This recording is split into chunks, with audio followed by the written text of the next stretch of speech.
Q. With receivers in the draft, how difficult is it to project how a player in college will fit into your offense when you're looking at height, weight, speed and him playing with a different quarterback and different system? How has that process evolved over the years for you and your staff? The media asked Belichick about the difficulty of projecting how a college receiver will fit into the Patriots' offense. The issue in college football is there just is not the same passing game in college football that there is in the NFL, period. Belichick said during his Wednesday press conference.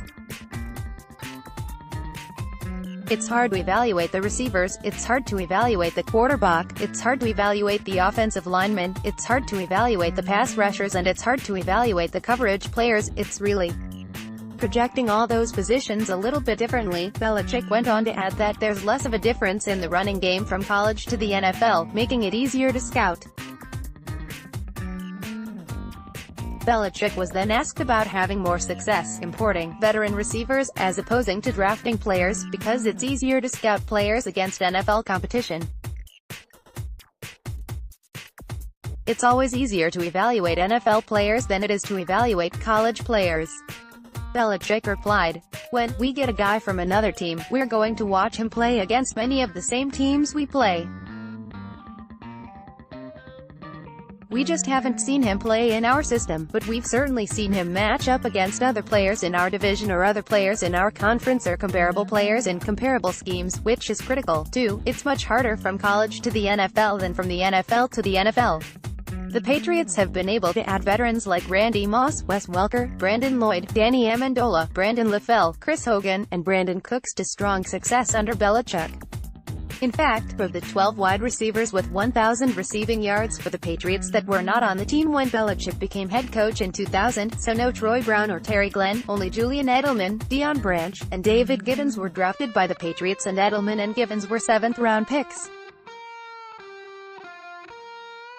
Branch is the only Patriots receiver out of the 10 to be drafted in the first 5 rounds under Belichick to rack up more than 1,000 yards with the team. There is obviously a difference in opportunity, as the Patriots have signed far more than 10 veteran receivers during Belichick's tenure. But a 10% rate of reaching 1,000 receiving yards for receivers drafted in the first 5 rounds, or 19% during the whole draft, isn't great. Comparatively, 9 of the Patriots' 37 veteran receivers, 24%, to record at least one reception since 2000 have reached 1,000 career receiving yards in New England. This includes cup of coffee players like Michael Floyd and Kenny Britt, though, so it's not a perfect comparison, but that only bolsters the point.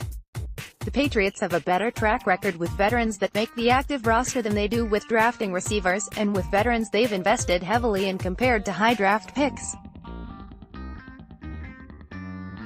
There's no question that the Patriots need to invest in the receiver position this year, with Braxton Berrios the lone player under contract beyond the 2019 season.